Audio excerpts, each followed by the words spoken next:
Nesse vídeo quero falar sobre algo que foi especial pra mim, sobre uma outra época dos videogames, que sinceramente nem se trata de uma era tão distante assim. Eu falo da fase de ouro dos jogos exclusivos. Já que estamos no ano de 2024, onde o significado de jogos exclusivos mudou um pouco. Na verdade, o significado permanece o mesmo, porém sabemos que o termo meio que enfraqueceu, já que atualmente, se tratando de PlayStation, sabemos que é apenas uma questão de tempo até que os seus games sejam anunciados para PC. E sobre Xbox é ainda pior, dado que essa plataforma sempre manteve uma relação mais íntima com o PC. E não, esse vídeo não é uma crítica aos jogos saírem para outras plataformas, nada disso. Eu só quero celebrar essa era, e como o canal ainda não existia em meados de 2018, 2019, quero que considerem como se esse vídeo fosse daquela época, onde, por exemplo, para se jogar um God of War, precisaria ter um PlayStation.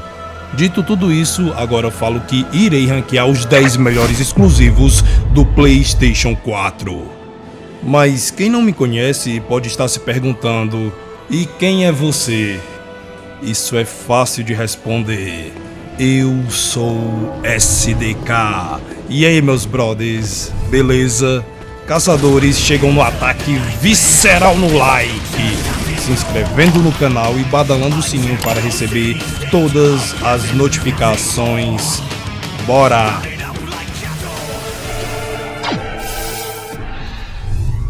No 10º lugar temos ele que em 2017 brigou contra Zelda Breath of the Wild pela disputa de jogo do ano, Horizon Zero Dawn. Eu garanto que é um jogo diferente de tudo que você já viu, pelo menos considerando sua época de lançamento, já que o foco do game, o combate contra as máquinas animalescas, parecia ser algo impossível de se alcançar na geração PS3.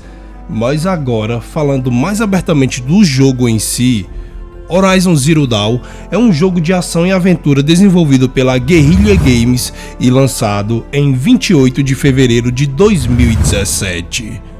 A história se passa em um mundo pós-apocalíptico onde a civilização humana foi quase que inteiramente devastada e a natureza retomou o controle, com máquinas selvagens dominando a paisagem. Sim, máquinas selvagens. Assumimos o papel de Eloy, uma jovem caçadora. E não é uma caçadora de feras licantropas ao estilo de Bloodborne. Será que eu tenho que meter Bloodborne em tudo que eu falo nesse canal? Continuando. Eloy é uma guerreira extremamente habilidosa que tenta se provar em um mundo tribal, embarcando em uma jornada para descobrir sua própria identidade e desvendar os mistérios do passado, enquanto luta contra máquinas hostis e facções humanas rivais. O jogo combina elementos de ação, exploração e resolução de quebra-cabeças, enquanto oferece uma narrativa envolvente, e tudo isso se passa em um mundo aberto, vasto e visualmente impressionante para se explorar, com uma mistura de combate estratégico e mecânicas de crafting. Sabe, você precisa matar a mesma criatura várias vezes para craftar os materiais necessários para se fortalecer e aumentar o seu nível, ao estilo Monster Hunter e vários outros RPGs do gênero.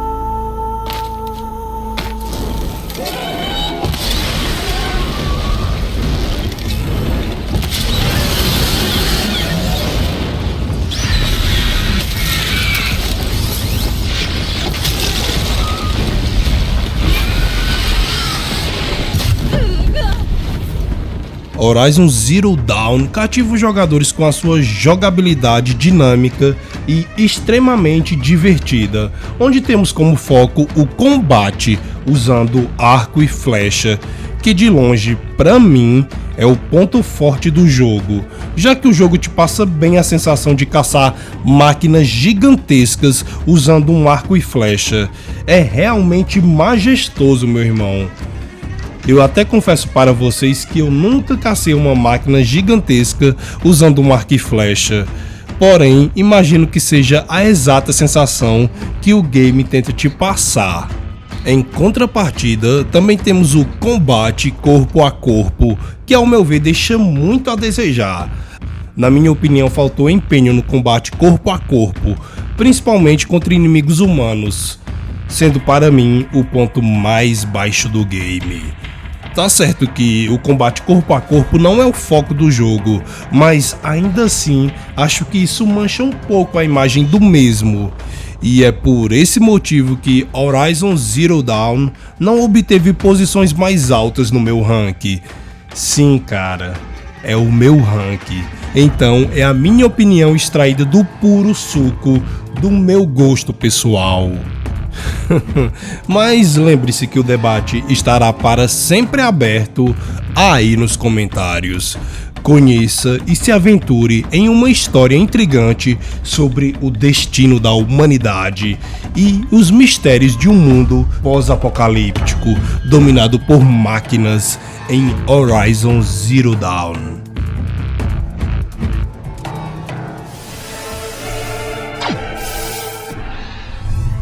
E agora, um dos games que me fez comprar o PS4, Until Dawn, que para muitos é o melhor jogo do seu gênero. Dizem as más línguas que desde Until Dawn, a Supermassive Games não conseguiu emplacar outro sucesso ou outro game tão querido quanto ele. Não se deixem levar pelo preconceito de é um filminho interativo. Não. Eu garanto que esse jogo é muito mais do que isso, equilibrando bem os momentos de exploração e tensão, sendo uma pedida obrigatória para os fãs de terror, principalmente dos filmes dos anos 80 e 90, já que eu mesmo considero esse jogo uma grande homenagem a eles. Until Dawn é um jogo de terror interativo desenvolvido pela Supermassive Games e lançado em 2015 exclusivamente para PlayStation 4. A história se passa em uma montanha isolada no Canadá, onde um grupo de 8 amigos, Josh, Sam, Mike, Jessica, Emily, Chris, Matt e Ashley, se reúnem um ano após uma tragédia ter fortemente afetado seu grupo. Durante sua estadia na cabana da família de Josh, eles são perseguidos por uma série de eventos terríveis e misteriosos. O jogo nos dá o controle sobre todos os 8 personagens, onde vai depender de você se eles viverão ou não passarão dessa noite. Visto que o game é centrado em escolhas do jogador, que afetam diretamente o destino dos personagens, cada decisão, por menor que seja, pode ter consequências significativas e influenciar quem vive e quem morre. Além disso, o jogo apresenta uma mecânica chamada de efeito borboleta, onde até mesmo pequenas escolhas podem traçar todo o destino de um personagem, combinando elementos de suspense, horror e mistério. Until Dawn oferece múltiplos finais e reviravoltas surpreendentes. Não, meu Deus, amigos, cara! Desculpa! Você faria isso? É uma experiência imersiva que coloca os jogadores no centro de sua própria história de terror. Mas a cereja do bolo não poderia faltar. Isso é o que pra mim torna esse jogo tão marcante e diferenciado. O seu plot twist. Enquanto jogamos, pensamos que a história irá para um lado, porém a sua virada é tão legal que somos tão surpreendidos quanto os protagonistas do game. E todo esse charme, esse malabarismo para contar a história, que apesar das muitas inspirações, ainda consegue ser autoral e nos surpreender, é que faz de Until Dawn uma experiência obrigatória para fãs de filmes de terror. Claro que aqui não darei nenhum spoiler da campanha, pode ficar tranquilo. Os personagens principais são de uma carisma fora de série, pelo menos a maioria deles. E no elenco contamos com Rami Malek, que protagonizou a série Mr. Robot, e anos mais tarde ganharia nada mais nada menos que o Oscar de melhor ator pelo seu papel como Fred Mercury. What's the lyric?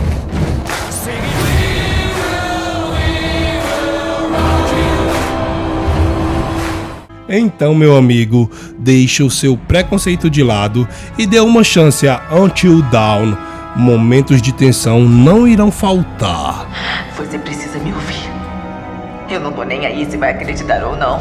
Não importa porque você vai. Precisa ir até as minas. O que tem nas minas? Vi o que tem lá embaixo. E daria tudo pra não ter visto.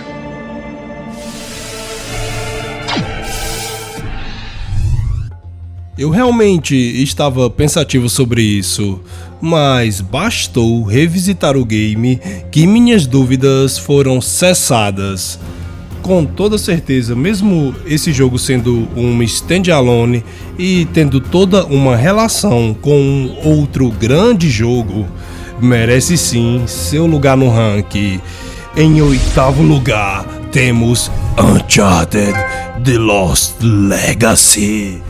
Mas antes de falarmos sobre o game, vamos esclarecer o que é um standalone. Abre aspas para a Wikipedia. São chamados standalone, que literalmente ficam em pé por si só. Os programas completamente autossuficientes. Para o seu funcionamento não necessitam de um software auxiliar. O termo também é utilizado na indústria de jogos para descrever um produto que pode ser jogado de forma independente, mas utiliza a plataforma ou sistema de regras de um outro jogo previamente existente. Fecha aspas. Para deixar as coisas ainda mais claras, é o seguinte: no caso do The Lost Legacy, ele foi pensado para ser uma DLC do Uncharted 4, mas o projeto ganhou uma proporção imensa, assim decidiram torná-lo autossuficiente e ser lançado como de fato um game e não uma DLC. Ou seja, você não precisa ter o Uncharted 4 para jogar o Lost Legacy, tanto que até mídia física ele recebeu. Outro exemplo dentro da própria Sony é o Infamous Firelight, que também é um standalone e pode ser jogado sem possuir o Infamous Second Son. Agora, para não deixar ninguém confuso, existem sim, é claro, as DLCs propriamente ditas, como o The Old Hunters, que a única forma de acesso é obrigatoriamente através do game base, no caso Bloodborne. Não tem jeito, sempre fico metendo o melhor jogo de todos os tempos nos exemplos.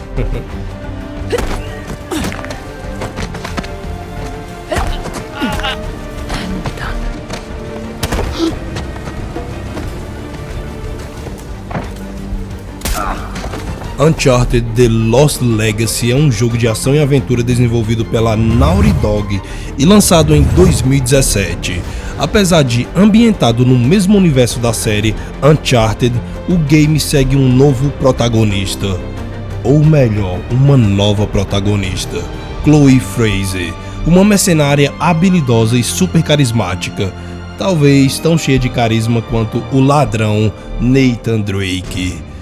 Cara, eu amo a Chloe, tanto que eu queria que ela tivesse ficado com o Drake e não a sem graça da Helena. Mas é isso. Ela que busca um artefato lendário na Índia, com a ajuda da mercenária Nadine Ross, que foi uma das antagonistas no game anterior, Uncharted 4.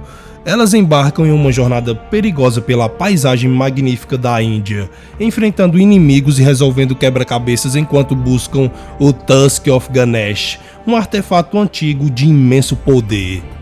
Ao longo do caminho, elas se envolvem em conflitos com Azav, um líder rebelde determinado a usar o Tusk para seus próprios fins. A jogabilidade se assemelha bastante ao restante da série, com combates intensos, escaladas desafiadoras e sequências de ação cinematográficas. O jogo também apresenta um mundo semi-aberto, permitindo aos jogadores maior exploração em determinados cenários e assim descobrindo vários segredos e tesouros escondidos. Para mim, o ponto mais fraco do game é o elenco principal. Claro, como eu já disse, eu adoro a Chloe, mas o restante dos personagens, cara, não me agradou muito. Principalmente a Nadine, que já tinha aparecido no game anterior, apareceu até demais. Acho que foi muito cedo para trazer ela de volta.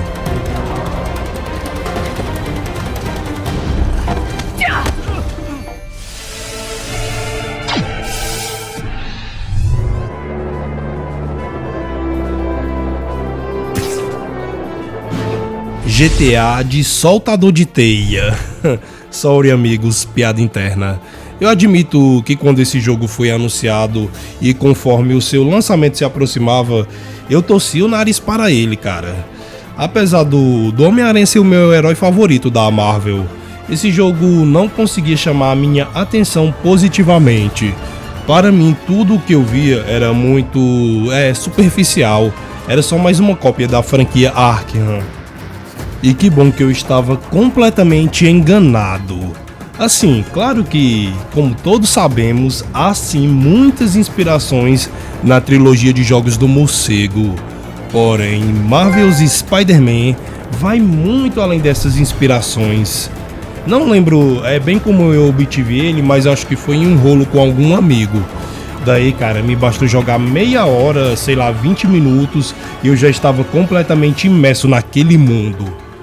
O tal do web swing, que é o balançar de teias característicos do Spider, deve ser a mecânica em um jogo de super-herói que mais te passa a sensação de estar controlando o herói que antes você via nos quadrinhos ou no cinema.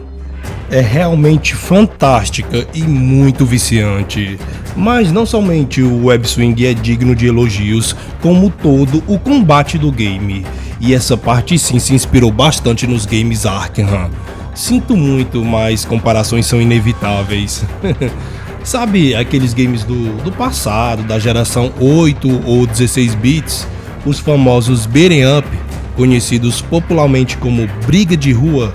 E Spider-Man PS4 é como se fosse um beat'em up totalmente em 3D, com diversas opções a mais de combate, no qual você irá encarar hordas e hordas de inimigos dos mais diversos, combinando acrobacias e uso de gadgets e várias finalizações, o que torna o combate desse jogo uma verdadeira dança.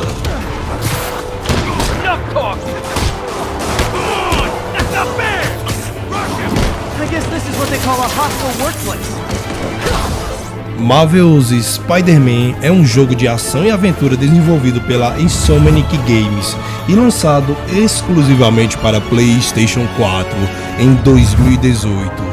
O jogo coloca os jogadores no papel de Peter Parker, um Spider-Man já experiente que luta contra o crime na cidade de Nova York. Por falar nisso, outro grande ponto do game e que deve ser sim bastante elogiado é a sua história, totalmente envolvente e cheia de reviravoltas. Olha, eu não sou um grande leitor dos quadrinhos do Cabeça de Teia, mas fora dos quadrinhos, existem duas obras dele que eu considero quase que definitivas. Primeiro é a animação dos anos 90, que pra mim, meu irmão, é uma das melhores animações de um super-herói já feita. Ótimos reflexos para uma futura mala. E a outra é o segundo filme com o Tobey. Onde ela está? Ah, ela está muito bem. Vem cá.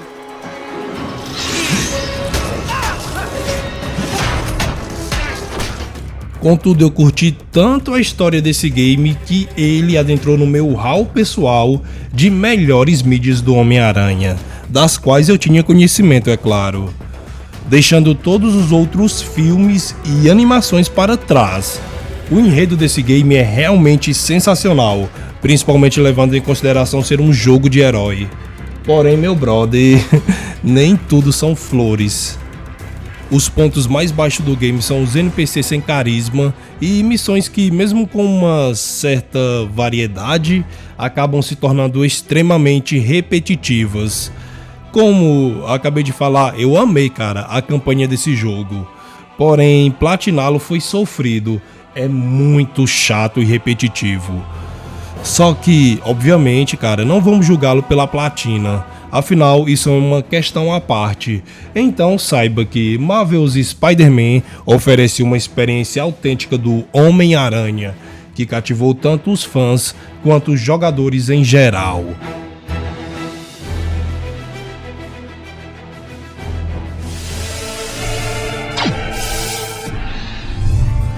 Like the enemies that we are battling.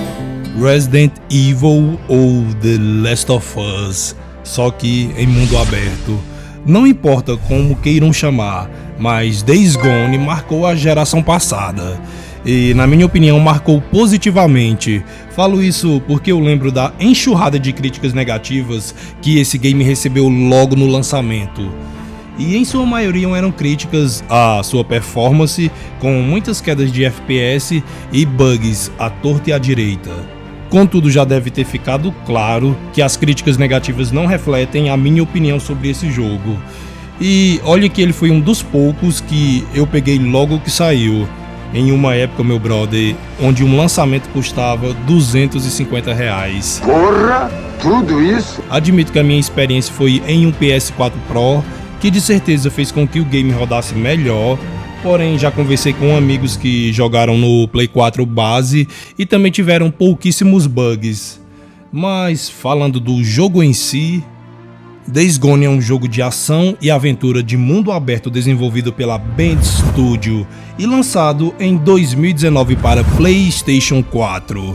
Ele se passa em um mundo pós-apocalíptico infestado por zumbis e conta a história de Deacon St. John, um motociclista e sobrevivente que, apesar de ter se adaptado àquele mundo, ainda busca por razões para viver em meio ao caos. Deacon é um ex-membro de gangue de motoqueiros que se tornou um caçador de recompensas após o surto.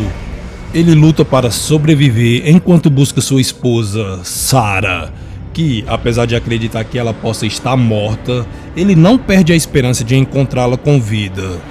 E como de praxe, o mundo pós-apocalíptico de Days Gone segue certos padrões vistos em outras obras como The Last of Us ou The Walking Dead, onde a humanidade acaba por muitas vezes se tornando a maior ameaça à sobrevivência dos demais, que é o que provavelmente aconteceria na vida real. Você tá com medo de ficar aqui? Tá com medo de fazer parte de alguma coisa? Precisamos de você aqui e isso te faz se borrar de medo. Agora falando dos infectados presentes nesse game.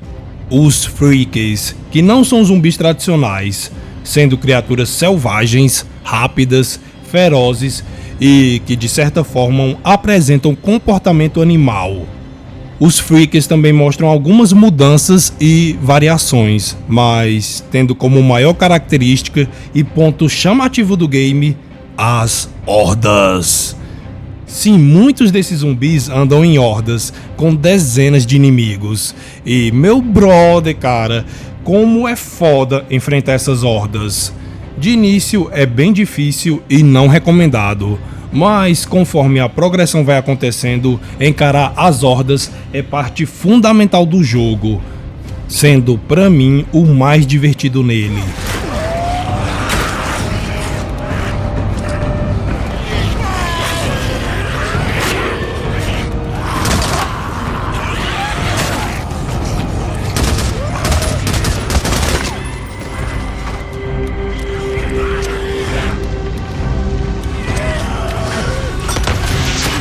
Apesar do combate frenético, e aí sacaram um trocadilho, o game também permite uma abordagem mais cautelosa e silenciosa, tendo modo stealth.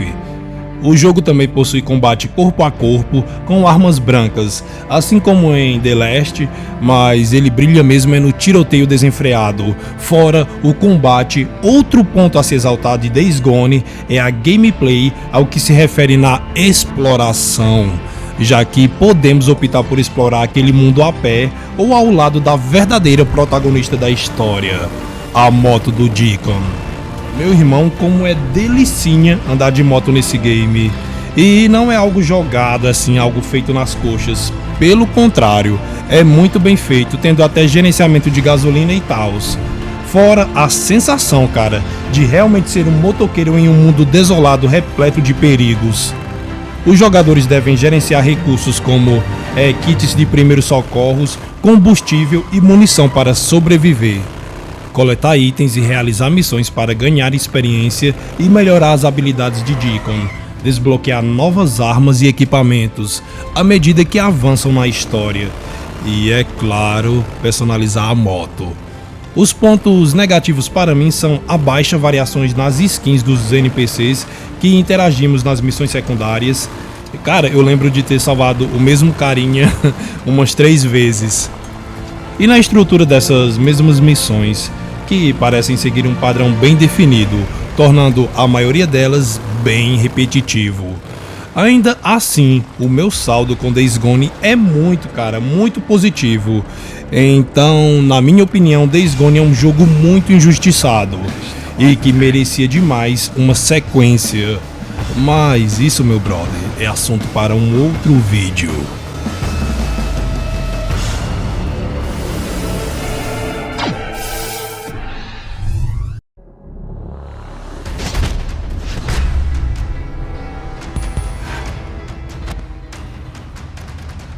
Já se encaminhamos para a metade do vídeo e eu agora iria dizer o seguinte: aqueles que estão gostando do conteúdo, não se esqueçam de deixar o like no vídeo. Cara, mas na real, mesmo que você não esteja gostando, deixa aí teu like, não custa nada. Afinal, isso ajuda demais o canal e vai que esse vídeo, através do seu like, é recomendado para alguém que de fato goste, não é? Então, meu irmão, não prive a comunidade game do Brasil de me conhecer. E claro que se você gostar desse tipo de conteúdo, se inscreva no canal. Esse agora será o foco aqui do canal, vídeos maiores e mais bem trabalhados. Também comenta aí o teu rank pessoal. E sim, não posso esquecer, também deixarei na descrição o link do meu canal secundário, ao qual eu faço lives todas as noites e geralmente jogando algum lançamento ou Souls-like. Então, se quiser bater um papo ao vivo, já se inscreve lá também. Ah, mais uma coisa, o link do servidor do Discord e do grupo no Facebook do canal estarão na descrição. Agora, finalmente, vamos ao quinto colocado. Uncharted 4: A Thief's End. Como o título já diz, é a quarta parte, o quarto capítulo da história do lendário ladrão e explorador Nathan Drake. E a princípio, esse foi um outro game que não me cativou de início. O quê? Não acredito. Lembro que joguei uns 6 capítulos, mais ou menos, desse jogo e não tinha curtido. Afinal, eu não estava entendendo nada da história e também não sabia muito bem como funcionava o gameplay, pois esse foi a minha porta de entrada para a franquia. Esse foi o meu primeiro Uncharted. Como falei, a experiência não foi das melhores, nem cheguei até a metade do jogo. Até que em um lindo dia em que eu, já sabendo da fama dessa franquia e que ela era bem elogiada tanto pela crítica quanto pelo público mais casual, decidi dar uma outra chance ao jogo. Mas dessa vez eu não meteria os pés pelas mãos. Eu queria fazer as coisas do jeito certo e não começando pelo final. Foi aí que a trilogia inicial apareceu em promoção. E que escolha certeira! Eu devorei a franquia Uncharted. Joguei todos eles, desde o primeiro, em sequência mesmo, tá ligado? Acho que eu devo ter levado mais ou menos um mês para concluir a saga completa. E não é nem que sejam games tão grandes, e sim porque eu joguei todos eles em suas maiores dificuldades. Cara, que forma de jogar satisfatória. Sim, é muito difícil, mas também é deveras recompensador. Quando finalmente cheguei ao quarto game, fui até o final e tive a certeza que aquele seria um jogo inesquecível e que, sendo o último capítulo, o jogo me deixaria saudades, a franquia me deixaria saudades, tanto do seu gameplay e das suas histórias tem uma pegada meio Sessão da Tarde cabulosa. É meio que uma pegada Sessão da Tarde macabra. Às vezes tem um plot twist meio... tá ligado? É melhor não dar spoilers aqui. Já pensou se a gente tivesse feito escolhas diferentes, o que teria acontecido? Vamos! Não. Gosto das coisas como elas são. Sou um homem afortunado e devo buscar minha fortuna. Libertária. A utopia pirata lendária perdida. Eu sei que amei essa franquia, e apesar do segundo jogo ser o meu preferido, a Thief's End não fica muito para trás. Na verdade, ele é até mais completo e complexo. Eu curto mais o 2, cara, eu acho que é mais uma questão de narrativa, é mais pela história mesmo. Uncharted 4, a Thief's End, é um jogo de ação e aventura desenvolvido pela Naughty Dog e lançado em 2016. Ele segue as aventuras de Nathan Drake, um caçador de tesouros e explorador, em sua última jornada. No jogo, Drake é retirado da sua aposentadoria após o seu irmão mais velho, Sam, reaparecer em sua vida. E isso não é spoilers, já que acontece nos minutos iniciais do game. Sam está em busca do tesouro perdido do lendário pirata Henry Avery. Sam e Drake juntos se lançam em uma jornada ao redor do mundo para encontrar a lendária Utopia Pirata. A jogabilidade combina elementos de exploração, quebra-cabeças e combate, tanto físico como tiroteios que mais parecem mini-guerras civis. E que gráficos, meus amigos, realmente impressionantes, sendo até hoje um dos melhores gráficos em um jogo de videogame. A jogabilidade, apesar de refinada, não sofreu grandes mudanças referente aos títulos anteriores. O jogo recebeu a aclamação da crítica por sua história envolvente, personagens carismáticos e, claro, pelo seu gameplay fluido, sendo indicado a jogo do ano, mas perdendo injustamente para um lixo de jogo que não se compara a ele. Inclusive assistam a esse meu outro vídeo aqui sobre o TGA, o The Game Awards de 2016. Deixarei link também na descrição e no card. Uncharted 4 é frequentemente elogiado por saber contar uma boa história, encerrando com dignidade o ciclo de personagens tão amados. O maior tesouro pirata do mundo está ao nosso alcance. Pega o volante. Quê? Você ficou maluco agora? Provavelmente. Ah, droga, droga, droga! Quer saber, Nate? Por trás de toda a ousadia, você é só um garotinho triste. Com delírios de grandeza. Há quanto tempo estamos atrás disso, hã? Você e eu.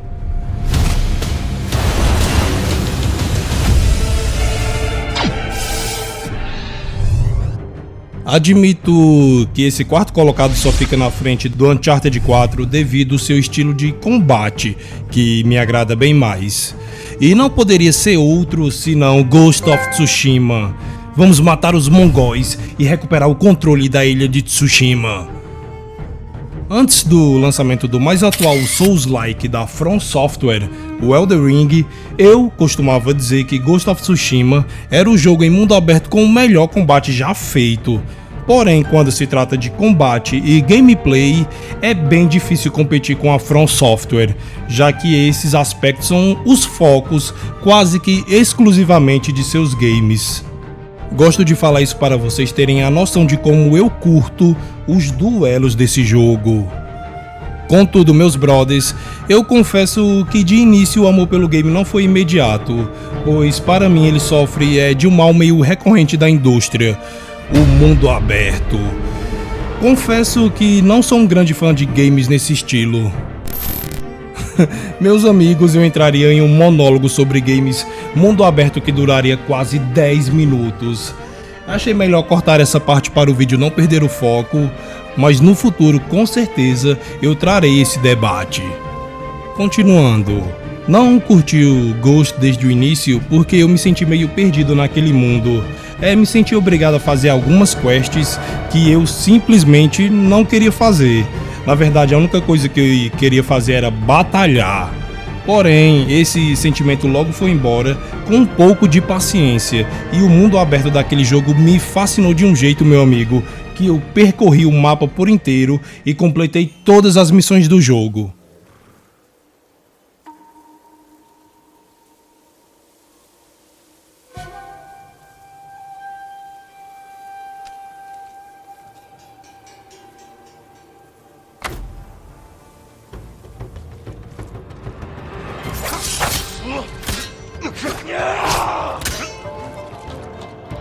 Ghost of Tsushima é um dos últimos games exclusivos para o PS4, ou é o último, eu não sei ao certo.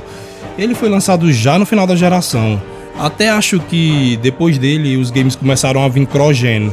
Então é realmente impressionante como em um mundo aberto esse game performa tão bem no PlayStation 4. Ah, mas ele roda bem mesmo sendo mundo aberto porque os gráficos são medíocres. Não. Na verdade, ele tem um dos melhores gráficos da geração passada. Ainda faz frente a games lançados atualmente, principalmente se for comparar com os de gênero mundo aberto.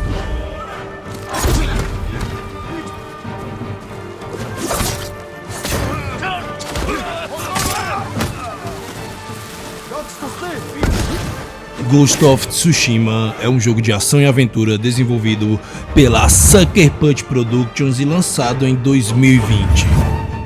O jogo se passa durante a invasão mongol no Japão no século XVIII e segue a jornada do samurai Jin Sakai em sua busca por vingança e redenção. Jin, um samurai que sobrevive ao ataque mongol à ilha de Tsushima. Com seu tio capturado pelo líder mongol, Jin agora assume o título de fantasma, abandonando os princípios do samurai para adotar táticas furtivas e não convencionais na luta contra os invasores. A história gira em torno disso, dos dilemas morais enfrentados por Jin ao desafiar os ensinamentos tradicionais e conservadores do Bushido, em favor de estratégias mais furtivas.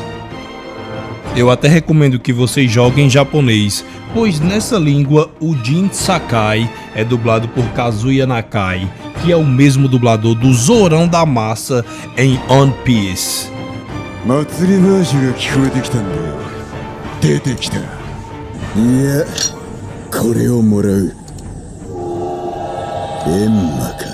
Ah, e uma outra curiosidade, só que sobre o Days Gone, que na verdade eu esqueci de mencionar antes. O ator que dá rosto ao Deacon St. John é o Sam Witwer, que também é o rosto do personagem principal da série de games Star Wars The Force Unleashed, e viveu o vilão Apocalipse na 8ª temporada da melhor série de todos os tempos, Smallville.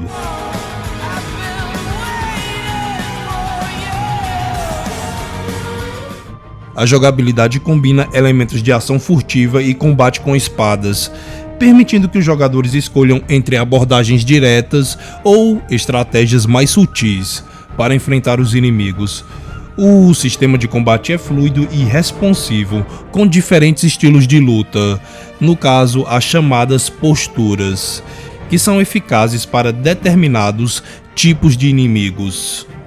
Ghost of Tsushima é conhecido por sua narrativa envolvente, personagens bem desenvolvidos e uma trilha sonora emocionante que complementa a atmosfera do jogo.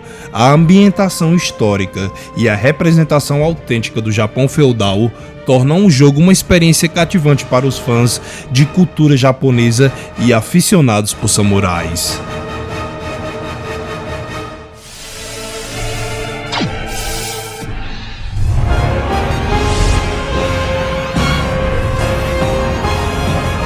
Finalmente estamos adentrando ao pódio do ranking definitivo dos exclusivos do PlayStation 4. Quero dizer, pelo menos na minha humilde opinião. Então, bora lá. No terceiro lugar, no bronze, esse jogo já ficou conhecido logo que saiu como God of War. É o God of War de 2018. De antemão, já comento qual foi o seu GOT em 2018, God of War ou Red Dead Redemption 2. Pode ser outro também. Mas agora, falando do Cleitão, Gol 18 foi anunciado na E3 de 2016 e simplesmente parou a internet, deixando o mundo dos videogames de boca aberta, com aquela apresentação épica, meu irmão. Inclusive está disponível aqui no YouTube, depois dê uma olhada por aí. A Santa Mônica vinha meio que de dois fracassos, o God of War de 2013, Ascension, que apesar de ser sim um ótimo game, não correspondeu às expectativas. Acho que tanto da desenvolvedora quanto dos fãs, e por isso não é considerado um sucesso, pelo menos não como os demais jogos da franquia. E após isso a Santa Mônica entrou de cabeça em um outro projeto. Salvo engano, seria um jogo futurista espacial, com foco em aliens. Mas esse game, infelizmente, ou sei lá, felizmente foi cancelado. Afinal, não tem como afirmar se seria bom ou não. Apesar de eu pessoalmente confiar bastante neles, acho que cancelar esse projeto foi a melhor decisão naquele momento. Só que eles gastaram mais de um ano nesse jogo, e por isso o God of War de 2018 era tão importante. Muito provavelmente, se ele tivesse fracassado, a Santa Mônica poderia ter fechado as portas. Pois é, meus brothers, imagine aí cancelar um projeto que ficou mais de um ano em desenvolvimento. Além do tempo perdido, tem a questão financeira. Por isso eu acredito que o God of War de 2018 era a aposta final, o tudo ou nada da desenvolvedora. E o projeto foi ainda mais arriscado. Por quê? Porque, cara, eles trouxeram mudanças tanto na narrativa, alterando assim minimamente a personalidade do Kratos, quanto a mitologia do game, né? Mas isso, cara, até que foi suave. O real impacto foi na mudança de gameplay.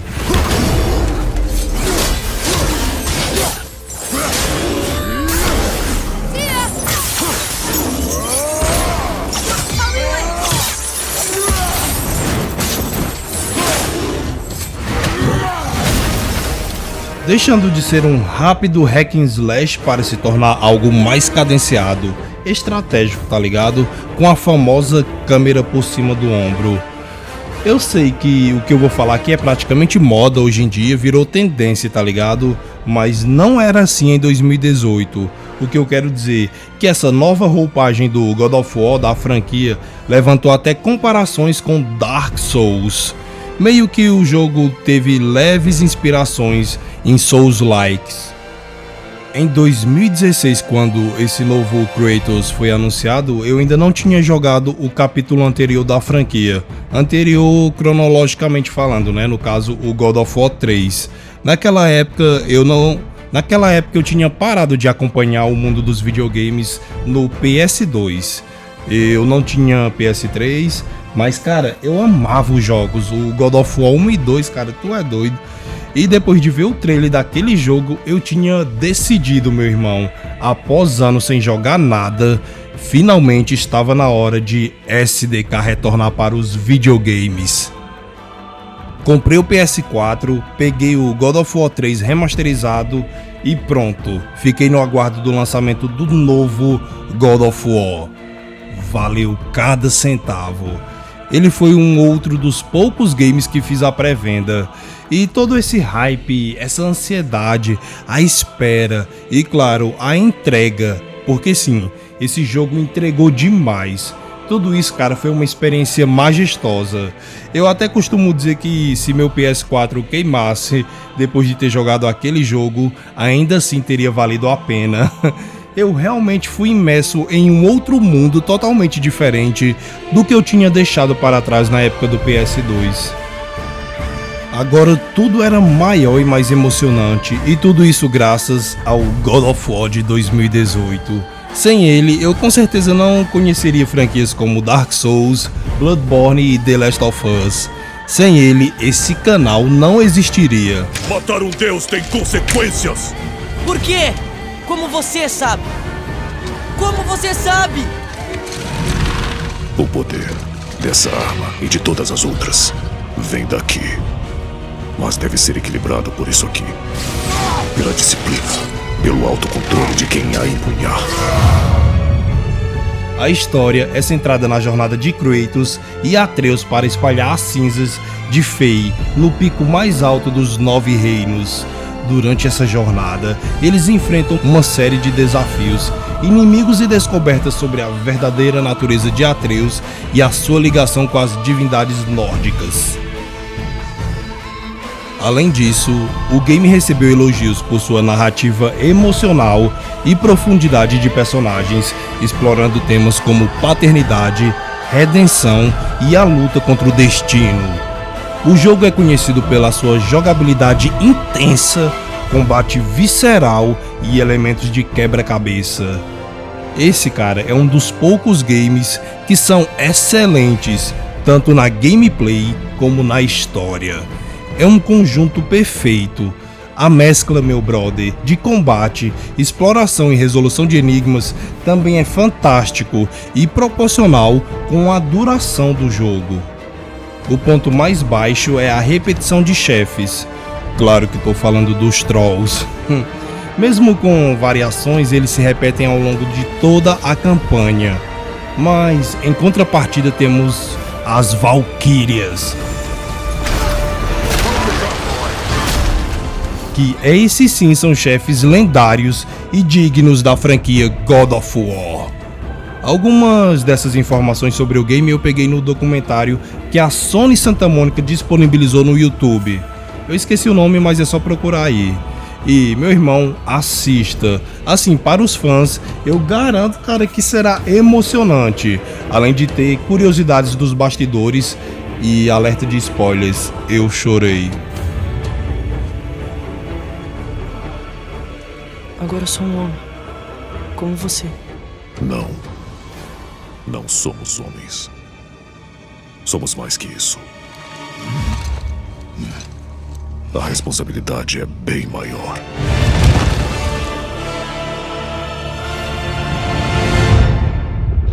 Pode matar uma coisa grande assim?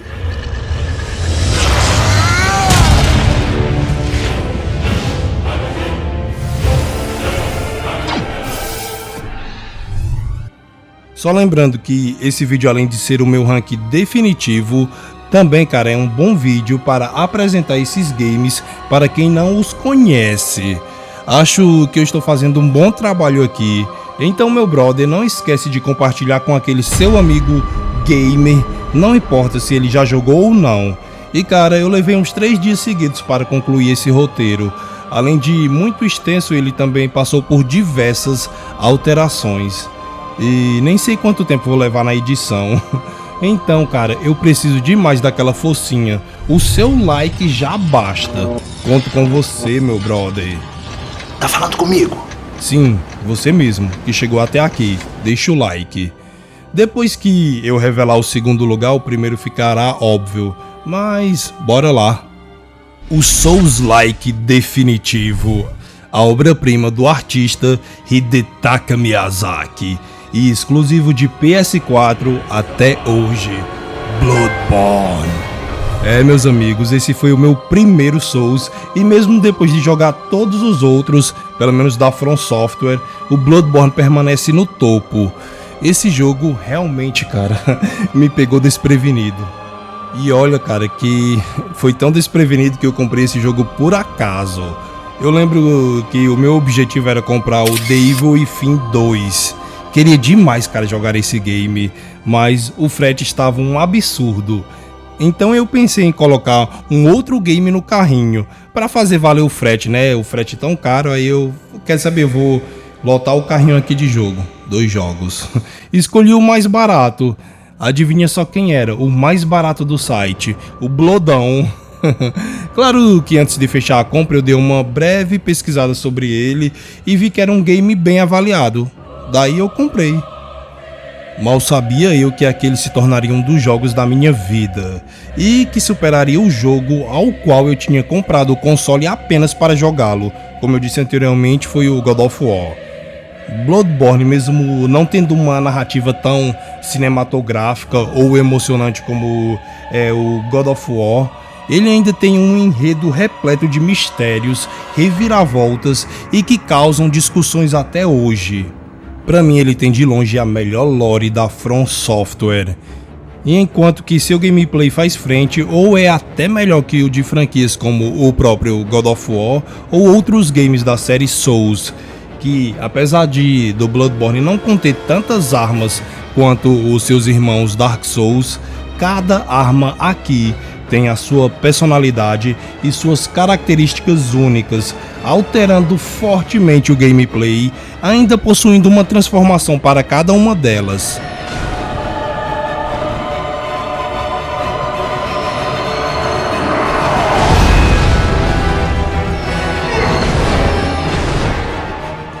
Bloodborne é um jogo de gênero Souls-like, desenvolvido pela From Software e dirigido por Hidetaka Miyazaki, lançado em 2015, que nesse ano concorreu ao maior prêmio dos videogames, o de jogo do ano, mas que infelizmente não saiu vencedor. O jogo é ambientado em Yharnam, uma cidade gótica vitoriana infestada por uma doença misteriosa que transforma seus habitantes em criaturas grotescas, sendo a maioria deles feras inimagináveis. Mas é exatamente isso. Bloodborne brinca bastante com a imaginação e com o medo do desconhecido, tornando a busca pelo desconhecido não uma dádiva, mas uma maldição.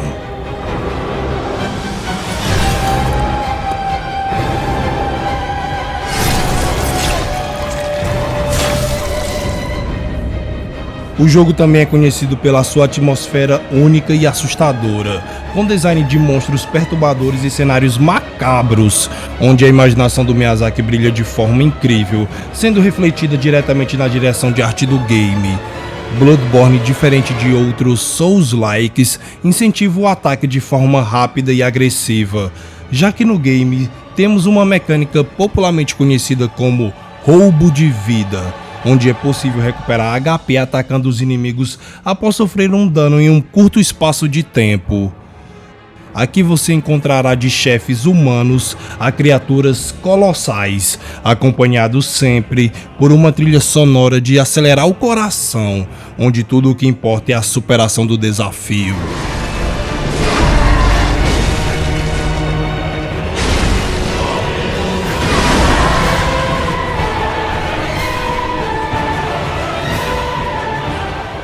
E como minha porta de entrada para o mundo Souls-like, Bloodborne também não me encantou de primeira, já que eu jogava e nem ao menos conseguia chegar ao primeiro chefe. Sempre morria naqueles lobos que ficam na ponte, tá ligado? Ainda lembro da minha impressão inicial do jogo. Abre aspas, que jogo difícil e que gráficos horríveis. Esse é o poder do PS4, fecha aspas. Também acredito ter feito comparações com Devil May Cry, afinal eu acho que era a minha única referência na época, porque eu estava caçando monstros usando uma pistola. Porém, rapidamente, ou não tão rapidamente assim, eu me dei conta, cara. Comecei a entender aquele mundo, aquele jogo começou a fazer sentido. Ficou claro que aquilo se tratava da busca pela aprimoração. Cada vez que morria, eu chegava mais longe da próxima, e assim por diante. Claro que a cada passo rumo à exploração daquele mundo, o jogo me surpreendia cada vez mais e mais. Afinal, você nunca sabe o que lhe aguarda em um lugar escuro.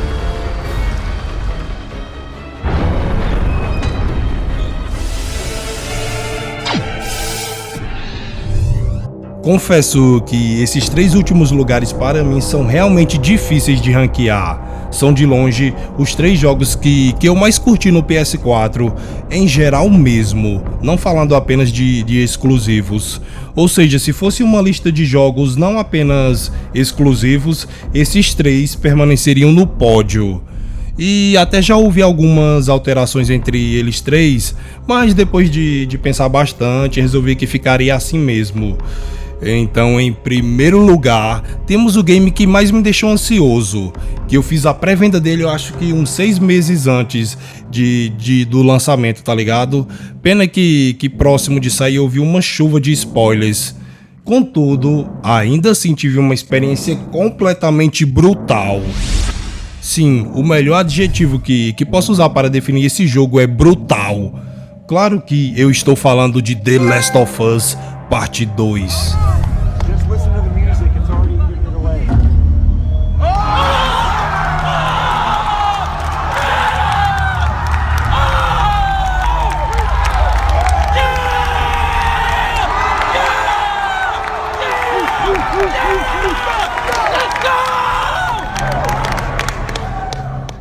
Se God of War tem tanto uma história quanto gameplay incríveis, que ainda assim nessa lista foram superadas pela maneira de se jogar Bloodborne, The Last of Us Part 2 vai além de tudo isso e eleva tudo o que significa videogame para um nível mais alto em todos os aspectos. O jogo é um primor técnico, é surreal que ele rode bem no PS4 base, que é uma máquina de 2013 que já saiu defasada na época. O gráfico é um dos mais lindos de todos os tempos. Eu sei que beleza é algo subjetivo, o que é lindo para mim talvez não seja para você. Por isso digo que talvez esse jogo não tenha o gráfico mais bonito, mas com certeza ele tem o mais realista. As expressões faciais, tanto em cutscenes quanto durante o gameplay, em tempo real devem ser a melhor coisa que a indústria fez a respeito. Talvez sendo superada apenas por esses jogos filmes, tá ligado? Que o foco é 100% em narrativa. Mas voltando a falar em The Last of Us Part 2, como no cinema as expressões faciais ajudam a contar a história, realmente passando o que os personagens estão sentindo naquele momento. As cenas do jogo fora do gameplay são extremamente bem dirigidas. É algo, cara, assim, digno de cinema, e digo cinema dos bons. Os sentimentos que esse jogo te provoca, cara, vão além de muita coisa que você já assistiu por aí.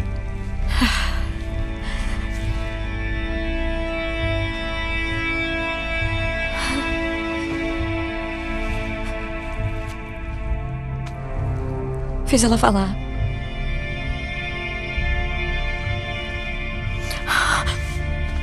Ei. Tá tudo bem.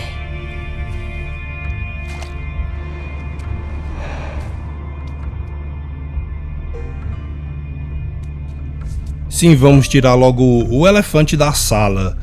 Eu sei que a narrativa tem pontos questionáveis.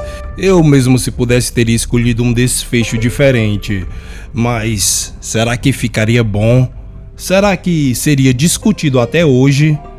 Depois de jogar esse jogo várias vezes, é fácil perceber que o intuito do diretor Neil Druckmann era incomodar. E, meus amigos, ele conseguiu.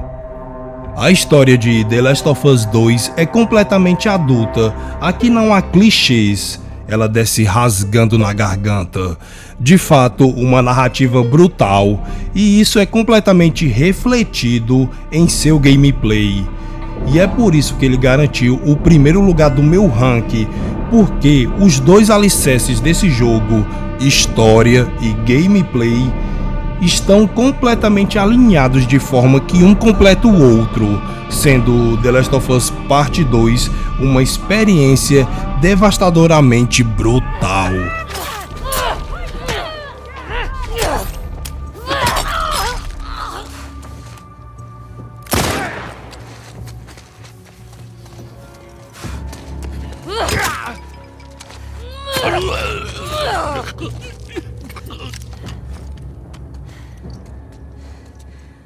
Ok.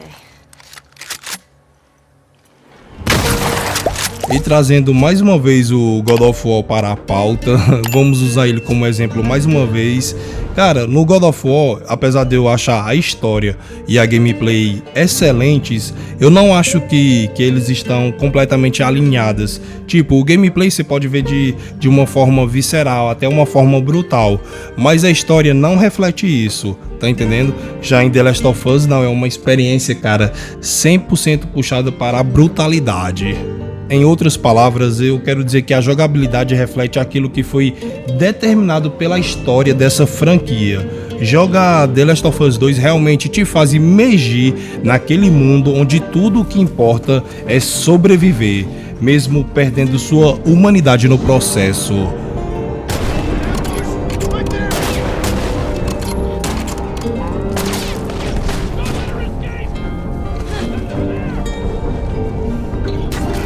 Uncharted, que também é desenvolvido pela Naughty Dog, parece querer emular melhor a era de ouro dos videogames, apresentando uma gameplay mais leve e arcade. De certa forma, um tiroteio desenfreado, tá ligado? Enquanto que The Last of Us tenta emular mais a realidade. sendo algo mais cadenciado, passando uma sensação mais crível, de disparar armas de fogo, tá ligado?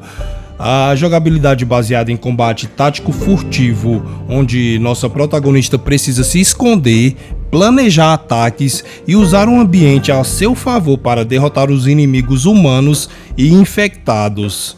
Há uma boa variedade de armas e itens disponíveis para craft, como armas brancas, armas de fogo e bombas. Os jogadores exploram ambientes vastos e detalhados, buscando suprimentos, resolvendo puzzles e descobrindo segredos e, claro, histórias das pessoas que viveram naquele lugar. O mundo do jogo é meio que semi-aberto, é mais amplo, diferente do primeiro game. As áreas de confronto são bem maiores, permitindo diferentes abordagens para cada situação.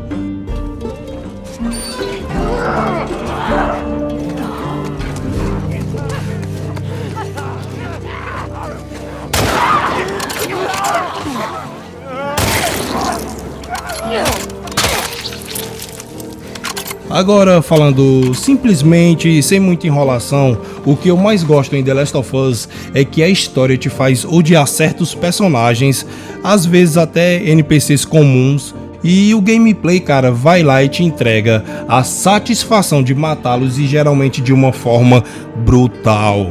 Santana, acabe com ela! Ai! SDK, mas e a Abby? Cara, nem tudo são flores. Como eu disse, acredito que o intuito do Neil Druckmann era incomodar, e não posso negar que The Last of Us Parte 2 pode sim deixar um gosto ruim na boca ao final, tá ligado? Porém é proposital. De toda forma é inegável. O que foi feito nesse game elevou os jogos para outro patamar. Se Deus me desse uma segunda chance naquele momento,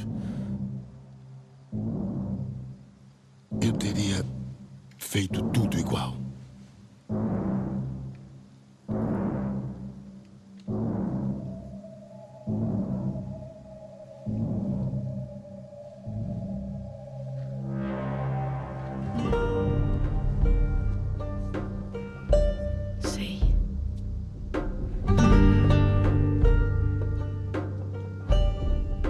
Só que acho que eu nunca vou conseguir te desculpar.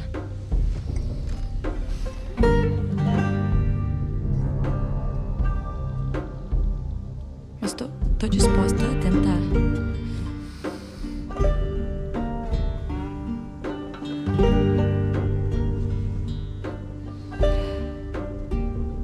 Fico feliz.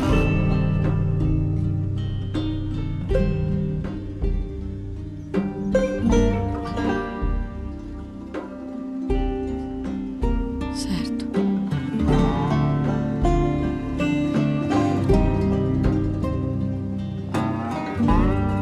A gente se vê.